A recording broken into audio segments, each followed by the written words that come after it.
Good morning बच्चों। कैसे हैं आप सब? अभी बारिश का मौसम है, बहुत बारिश हो रही है। चलिए आज के इस वीडियो में हम बात करेंगे dipole field at any point. ठीक है, या बोलेंगे electric field intensity due to an electric dipole at any point, है ना। इसके पहले वीडियो में हमने 2 पॉइंट पे निकाला था, एट निकाले थे, एट एक्सियल लाइन पे और एक इक्वेटोरियल लाइन पे। ठीक है, अब वो तो हो गया कि भाई एक्सियल मतलब 0 डिग्री पे रखे थे पॉइंट, वो पॉइंट जो था वो उसी एक्सिस में था जिसमें डायपोल था। ठीक है, इक्वेटोरियल में उसके परपेंडिकुलर था। ठीक है, अब हम उसको इस तरह से प्लेस करके देखेंगे, किस तरह से प्लेस करके देखेंगे कि वो पर्टिकुलर किसी एंगल पे हो। कौन? पॉइंट ऑफ ऑब्जर्वेशन जो है वो। ठीक है, तो चलिए शुरू करते हैं। देखिए, मान लेते हैं कि हमारे पास एक डायपोल है ए बी, ये -2 रख देते हैं यहाँ पर और ये +2।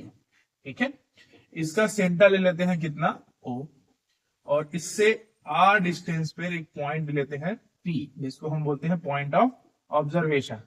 ठीक है ना। इसको एंगल ले लेते हैं कितना, मान लेते हैं θ डिग्री पे वो रखा हुआ है। ठीक है, तो हमको पता है यहाँ पर डायरेक्शन बनेगा किसका, डायपोल मोमेंट का। डायपोल मोमेंट जो है उसका डायरेक्शन हमने बताया था आपको कि माइनस चार्ज से प्लस चार्ज की तरफ होता है, या -q से +q की तरफ होता है ना। ठीक है, अब देखिए इसके पहले जो हम निकाल रहे थे उसमें हम क्या करते थे, जो डायपोल का लेंथ होता था और जो पॉइंट ऑफ ऑब्जर्वेशन P होता था उसके रिस्पेक्ट में बात करते थे। ठीक है, यहां पर हम इस पर्टिकुलर पॉइंट के लिए ये कंसीडर करके चलेंगे, हमारा कंडीशन यही रहेगा कि जो R रहेगा वो मच ग्रेटर देन रहेगा किससे, L से। मतलब ये है कि जो डायपोल लेंगे वो बहुत छोटा रहेगा। ठीक है, डायपोल बहुत छोटा as compare to point of observation के डिस्टेंस से। ठीक है, इसका मतलब है कि ये वाला जो डिस्टेंस है जिसको हम रिप्रेजेंट करते हैं R से, वो डिस्टेंस काफी बड़ा है इसके डिस्टेंस से। अब यहाँ पर डायग्राम बनाते तो इस तरह से शो की है। ठीक है, तो जब अगर हम इसको बहुत छोटा माने और इसको डिस्टेंस को काफी ज्यादा ले लें, तो यहाँ पर हमको ये समझना है बच्चों कि -q और +q के चार्ज के बेसिस पे हम क्या करते हैं, उसको निकाल सकते थे। कब? जब वो कैसा हो, एक्सियल पे और इक्वेटोरियल पे।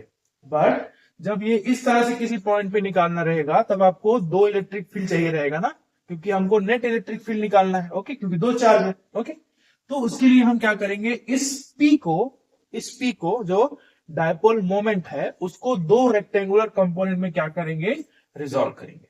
ठीक है, तो मान लेते हैं ये वाला थीटा बना रहा है, इसके कारण से ये वाला जो होगा वो कौन सा हो जाएगा आपका, कौन सा कंपोनेंट होगा ये, P cos थीटा। ठीक है, और इससे परपेंडिकुलर कौन होगा, P sin थीटा। यह समझ में आया है ना।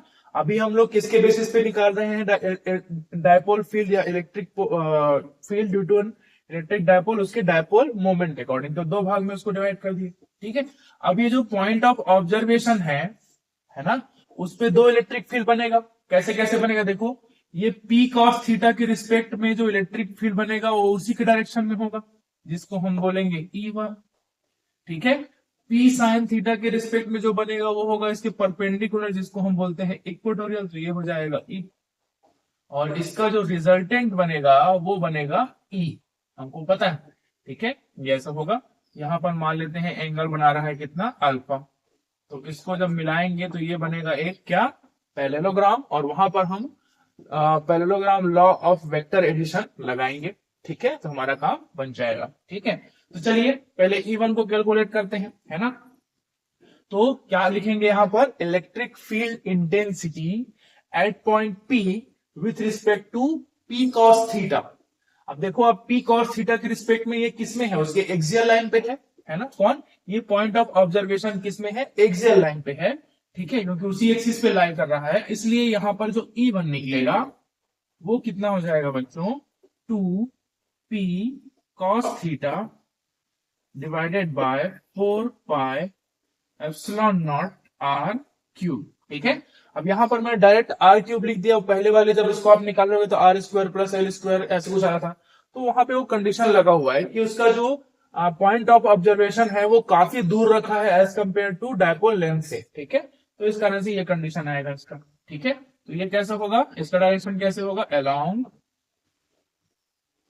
ठीक है, क्या हो जाएगा, ओ से पी की तरफ, ओ पी। ओके, वैसे ही E2 निकालेंगे। तो अब E2 जो है वो किसके रिस्पेक्ट में निकलेगा, पी साइन थीटा के रिस्पेक्ट में। तो पी साइन थीटा के रिस्पेक्ट में निकलेगा मतलब इक्वेटोरियल वाला कंडीशन लगेगा, है ना। यहाँ पर देखो ये इसके, देखो ये वाला जो इसको लाइन को अगर बढ़ाऊंगा तो इसके परपेंडिकुलर दिख रहा है, तो इक्वेटोरियल पोजीशन पे हो जाएगा। तो इसके लिए क्या निकलता था, P sine theta divided by 4 pi epsilon not are cube. देखो जो हमने इक्वेटोरियल और एक्सियल लाइन पे इलेक्ट्रिक फील्ड निकाले थे, वो ऐसे था कि ये कॉस थीटा वाला पोर्शन उसमें नहीं था, है ना। तो ये 2 टाइम्स होता था इसके E2 के, जो इक्वेटोरियल है था उसके बेस उसके दुगना होता है कौन, एक्सियल लाइन पे जो इलेक्ट्रिक फील्ड मिलता था। ठीक है, अब हमको चाहिए ई नेट, इलेक्ट्रिक फील्ड का टोटल।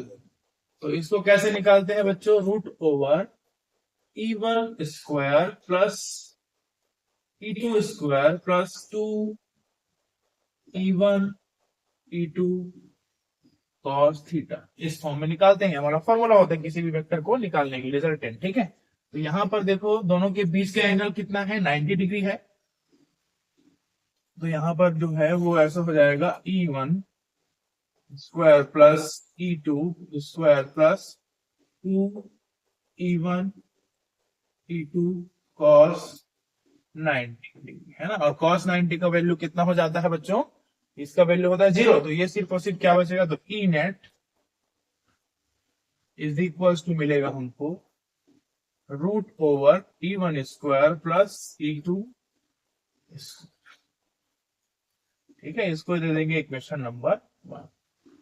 ठीक है, अब क्या करेंगे, जो E1 और E2 का वैल्यू हमने निकाला है उसको यहाँ पर क्या कर देंगे, पुट कर देंगे। तो चलिए साथ में पुट कर देंगे। तो E net is equals to, यहां से निकालेंगे तो देखो इसका वैल्यू कितना दिया हुआ है, 2p cos theta divided by 4 pi epsilon not are cube का होल स्क्वायर प्लस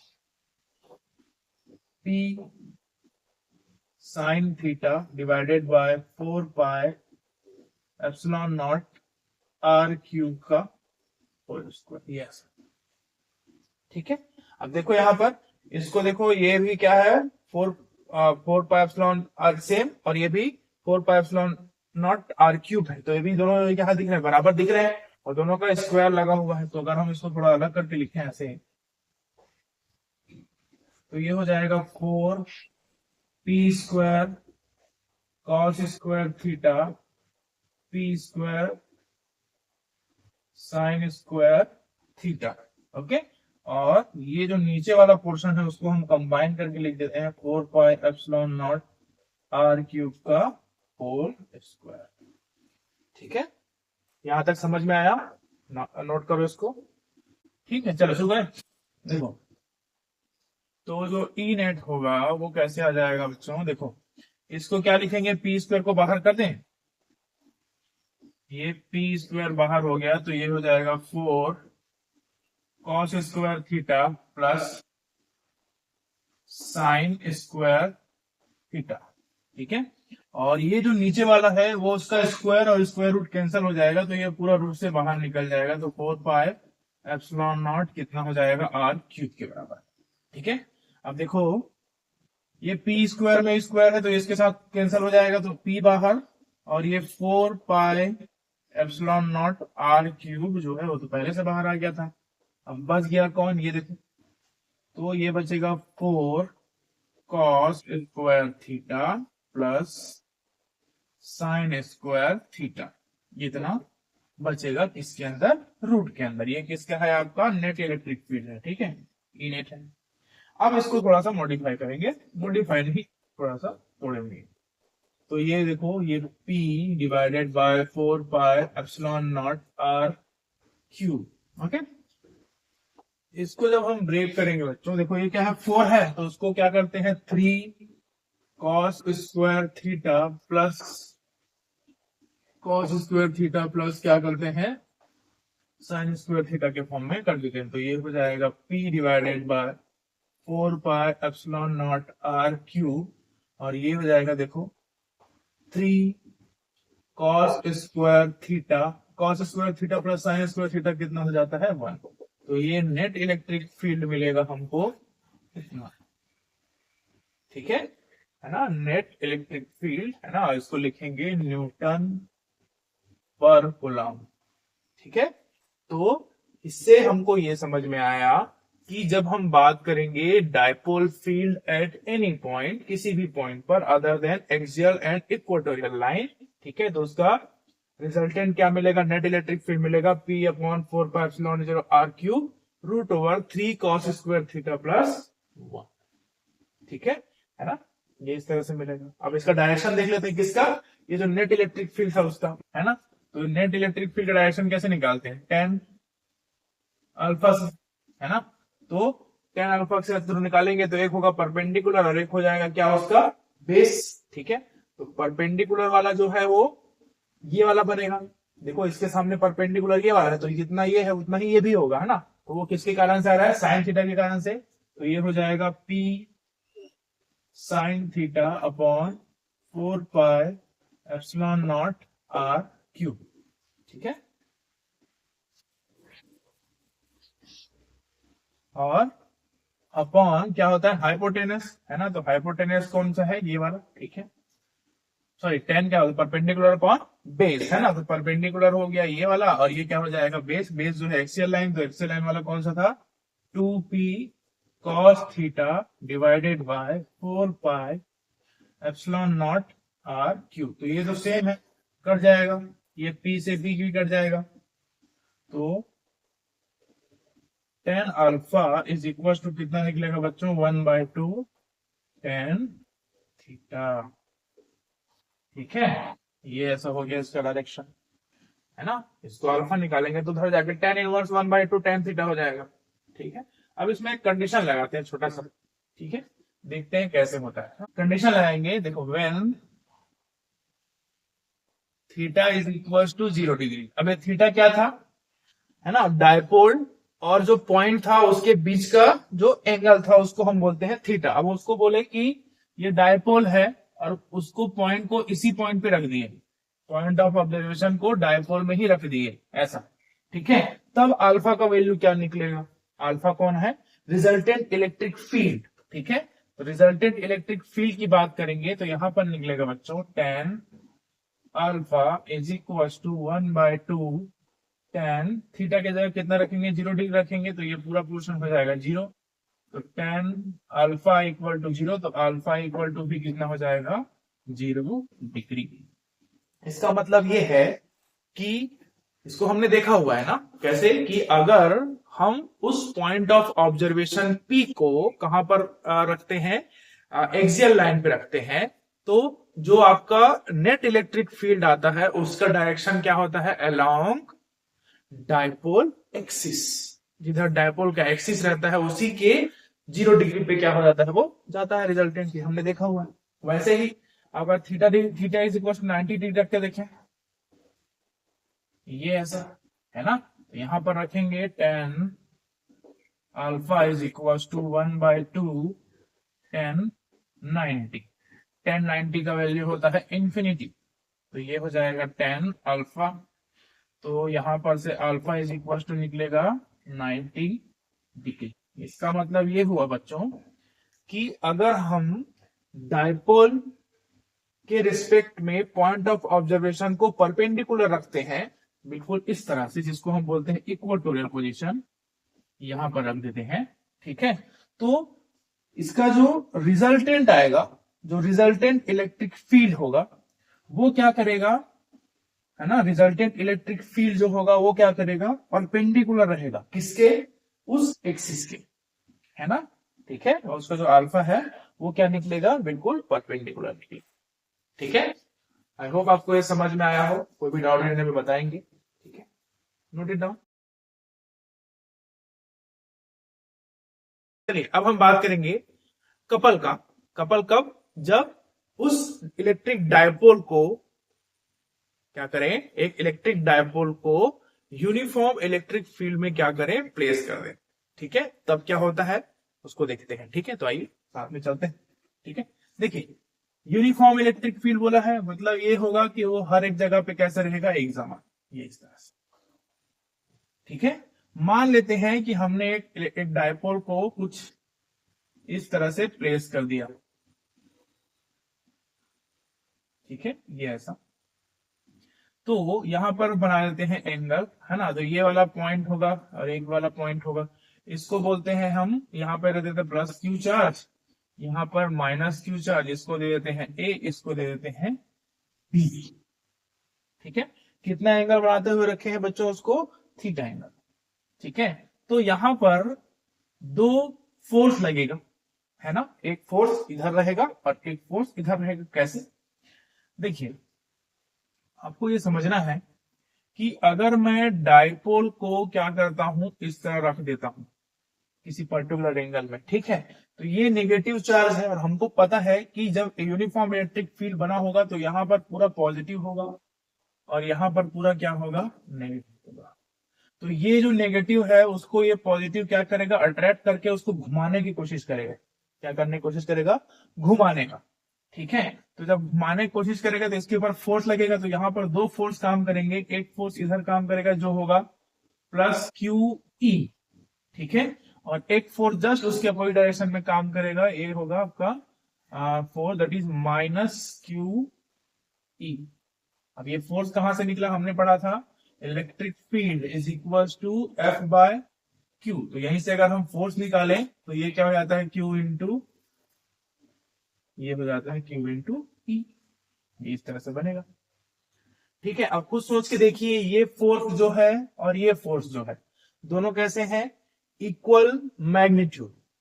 ठीक है, दो फोर्सेस निकले ना, प्लस क्यू ई और माइनस क्यू ई, चार्ज जो है वो इक्वल होते हैं। ठीक है, और इलेक्ट्रिक फील्ड तो ई लग ही रहा था इसके ऊपर, एक्सटर्नल इलेक्ट्रिक फील्ड, उसके कारण से जो फोर्स वो एक्सपीरियंस करेगा उसका जो मैग्नीट्यूड होगा वो सेम होगा, बट डायरेक्शन क्या होंगे, अपोजिट होगा। ठीक है, और इस तरह का कॉन्सेप्ट हमने क्लास 11th में जो रोटेशनल मोशन था उसमें हमने एक टॉपिक पढ़ा था, टॉर्क। ठीक है, तो किसी पर्टिकुलर क्या बोलेंगे रॉड में या किसी ऑब्जेक्ट पे क्या होता है, दो force equal magnitude but opposite direction में अगर ऐड करते हैं तो वो क्या बनाते हैं, कपल बनाते हैं। ठीक है, क्या बनाते हैं, कपल। और वो कपल क्या करता है, किसी भी चीज को जो रखा हुआ है ना, उसको जब जिसके ऊपर वो अप्लाई हो रहा है उसको घुमाने की कोशिश करता है। तो ये सेम चीज किसके ऊपर अप्लाई हो रहा है, इस डायपोल के ऊपर। तो डायपोल को घुमाने की कोशिश कौन करेगा, ये जो कपल बना है वो। ठीक है, और उसके कारण से क्या मिलेगा हमको, टॉर्क मिलेगा। ठीक है, तो उसी टॉर्क को क्या करना है, हमको कैलकुलेट करना है। ठीक है, तो इसको थोड़ा सा इस तरह कर देते हैं।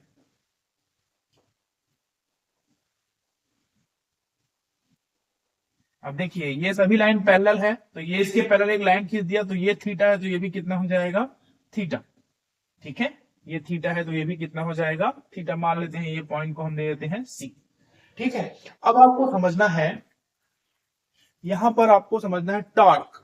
टॉर्क जो है वो क्या होता है, तो किसी भी चीज में जो हम किसी भी चीज को घुमाने के लिए जो फोर्स लगाते हैं, ठीक है, उसके कारण, जैसे मैंने क्या किया, दरवाजा खोलना है मुझे, तो मैंने क्या किया, दरवाजा खोलने के लिए मैंने किसी पर्टिकुलर पॉइंट पे फोर्स लगाया। ठीक है, उसके कारण से दरवाजा घूम के खुल जाता है, तो हम बोलते हैं वहां पर टॉर्क जनरेट हुआ। तो अगर हम सिंपली डिफाइन करें तो the turning effect of force is called torque, और टॉर्क को हम रिप्रेजेंट करते हैं किससे, टाउ से। ठीक है, ये होता है हमारा टॉर्क। ठीक है, और टॉर्क जो है उसका फॉर्मूला ये होता है, ठीक है, कि क्या होगा आपका, ये हो जाता है आपका परपेंडिकुलर डिस्टेंस, है ना, तो फोर्स, ठीक है, इनटू परपेंडिकुलर डिस्टेंस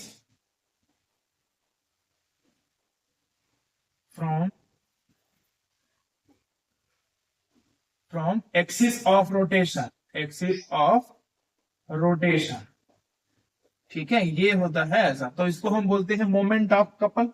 ठीक है, इसको मोमेंट आर्म भी बोला जाता है, और इसको बोला जाता है मोमेंट ऑफ कपल, जो कपल बनेगा ना उसको। ठीक है, तो हमको चाहिए फोर्स, तो देखो फोर्स कितना है हमारे पास, Q इंटू ई। ठीक है, अब यहां पर जो उनका perpendicular distance from the axis of rotation है वो बनेगा आपका क्या, ठीक है, ये वाला, ये डिस्टेंस बनेगा, तो हम उसको लिखेंगे AC। ठीक है, अब हमको इस AC का वैल्यू निकालना है, तो ये हो जाएगा टॉर्क इज इक्वल टू हो जाएगा ये, है ना, ये जो है इसके कारण से घूमेगा, तो यहां से ये परपेंडिकुलर डिस्टेंस दिख रहा है ना, क्यों, क्योंकि थीटा के बेसिस पे है। ठीक है, तो चलिए अब बात करते हैं साइन थीटा का। साइन थीटा निकालेंगे तो sine theta is equal to क्या होता है, परपेंडिकुलर अपॉन हाइपोटेनस। तो परपेंडिकुलर कौन है यहाँ पर, ये थीटा है, तो BC जो है वो परपेंडिकुलर हो जाएगा, और हाइपोटेनस क्या हो जाएगा, 12, ऐसा। ठीक है, अच्छा इसके परपेंडिकुलर ये ना, तो इसको BC लेंगे, perpendicular distance from the axis of rotation. ठीक है, तो ये BC हो गया, है कि नहीं। ठीक है, तो यहां से अगर हम BC का वैल्यू निकाले बच्चों, तो कितना निकलेगा, 2L साइन थीटा। ठीक है, 2L साइन थीटा था, अब यहाँ पर रख देना वैल्यू, तो ये हो जाएगा torque tau is equal to Q into E into BC का वैल्यू कितना निकाले, 2L sine theta, 2L sine theta. देखो अगर कभी भी किसी को लग रहा होगा सर ये 2L कहां से है, तो हमको पता है ये डायपोल है, डायपोल का लेंथ कितना होता है, 2L होता है, वो रख दी। ठीक है, तो देखो यहाँ पर 2Q इंटू L है ना, या फिर Q इंटू 2L को क्या होता है, हम उसको बोलते हैं P, और ये इलेक्ट्रिक फील्ड बनेगा E, और ये हो जाएगा साइन थीटा, और ये बनेगा टॉर्क। तो जो कपल बनेगा टॉर्क, उसका मैग्नीट्यूड क्या आएगा, PE साइन थीटा। और हमको पता है टॉर्क जो है वो वेक्टर क्वांटिटी होता है, तो अगर हम इसको वेक्टर फॉर्म में लिखेंगे तो ये क्या हो जाएगा, vector P cross vector E के। ठीक है, और direction of torque can be determined by right hand screw rule. ठीक है, राइट हैंड स्क्रू रूल मतलब ये समझ के देखो कि जिधर आपका डायपोल मोमेंट होगा, इलेक्ट्रिक फील्ड होगा, उसके परपेंडिकुलर कौन रहेगा, परपेंडिकुलर बाहर की ओर या अंदर की ओर कौन रहेगा, आपका टॉर्क लगेगा। ठीक है, परपेंडिकुलरली।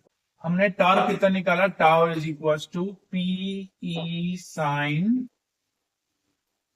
थीटा, ये हमने निकाला। ठीक है, अब अगर हम मानते हैं व्हेन, कंडीशन लगाएंगे when theta is equal to 0 degree. ठीक है, तो यहां पर क्या हो जाएगा, टॉर्क। ठीक है, अब देखो साइन 0 का वैल्यू कितना होता है, 0 हो जाएगा। ठीक है, तो जब भी टॉर्क जो है वो 0 होगा, तब सोच के देखो बच्चों, टॉर्क कब 0 होगा, टॉर्क तब 0 होगा जब ये इलेक्ट्रिक फील्ड इस डायपोल को बिल्कुल अपने पैरेलल ले आएगा, ऐसे। ठीक है, जब ये इलेक्ट्रिक फील्ड इस डायपोल को बिल्कुल अपने पैरेलल, अभी ऐसे रखा हुआ है एंगल बनाते हुए, जब ये इसके पैरेलल आ जाएगा तब टॉर्क की वैल्यू क्या हो जाएगी, 0 हो जाएगी। देखो थीटा का वैल्यू हमने 0 पुट किया है ना। ठीक है, तो टॉर्क का वैल्यू कितना हो गया, 0, तो उसको हम बोलेंगे स्टेबल इक्विलिब्रियम। इसी तरह से अगर मैं थीटा का वैल्यू कितना रख देता हूँ, 90 डिग्री रख देता हूँ, ठीक है, तब मेरा जो टॉर्क मिलेगा, क्योंकि साइन 90 का वैल्यू कितना होता है 1, तो हमको मिलेगा टॉर्क मैक्सिमम। इसका मतलब ये है बच्चों कि जब इलेक्ट्रिक फील्ड इस तरह से है और मैं क्या करता हूं, डायपोल को बिल्कुल इस तरह से रख देता हूं, ये थीटा का वैल्यू परपेंडिकुलर 90 डिग्री इस तरह से, तब वो क्या करेगा, उसके ऊपर ज्यादा से ज्यादा घुमाने के लिए क्या करेगा, टॉर्क लगाएगा, फोर्स लगाएगा। ठीक है, तो वो आएगा हमको मैक्सिमम टॉर्क। ठीक है, और जब मैं इसको पूरा ऐसे न रख के पूरा उल्टा कर देता हूं ऐसे, ठीक है, अब सोच के देखो, ये जो नेगेटिव चार्ज है उसको मैंने यहां रख दिया, इधर ऐसे घुमा, तो वो क्या होगा, उसको 30 घुमाने की कोशिश करेगा, है ना, तो उसको हम बोलते हैं अनस्टेबल इक्विलिब्रियम। उस कंडीशन में वो कैसा बिहेव करेगा, अनस्टेबल इक्विलिब्रियम में, मतलब ये है कि जो नेगेटिव चार्ज उसको रिपेल करेगा, ये पॉजिटिव उसको रिपेल करेगा, तो ये घूमने की कोशिश करेगा। ठीक है, तो उस केस में क्या होगा, अगर हम उसको बिल्कुल अपोजिट डायरेक्शन में रखते हैं तो